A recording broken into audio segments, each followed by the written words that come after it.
Hi everyone, কুকুই তুলি চ্যানেলে আপনাদের সবাইকে স্বাগত। আজকে আমি বানাচ্ছি একদম দোকানের মতো মশলা চিড়ে। মশলা চিড়ে বানানোর জন্য আমি প্রথমে সাদা তেল গরম করে নিয়ে তার মধ্যে দিয়ে দিয়েছি কাঁচা বাদাম। লো ফ্লেমে বাদামটা ভেজে নিতে হবে, তবে খেয়াল রাখতে হবে যাতে বাদামটা পুড়ে না যায়। বাদামটা ভাজা হয়ে গেলে আমি তুলে নিয়ে এর মধ্যে দিয়ে দিয়েছি একটা শুকনো লঙ্কা। শুকনো লঙ্কাটাকে ভালো করে ভেজে নিয়ে তারপর দিয়ে দেবো কারি পাতা। আমি এক মুঠো কারি পাতা ভালো করে ভেজে নিয়েছি।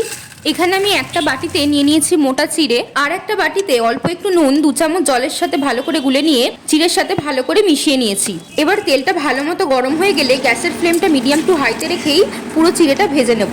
কিছুটা চিড়ে আমি এমনি ভেজে নিয়েছি, আর কালারের জন্য তেলের মধ্যে অল্প একটু হলুদ গুঁড়ো দিয়ে বাকি চিড়েটাও ভেজে নিয়েছি। চিড়েটা একদম মুচমুচে করে ভাজা হয়ে গেছে।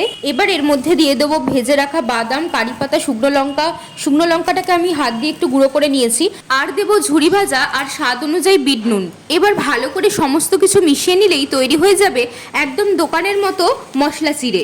খেতে কিন্তু দারুণ হয়েছিল। বিকালে চায়ের সাথে এই চিড়ে ভাজা খেতে দারুণ লাগছিল।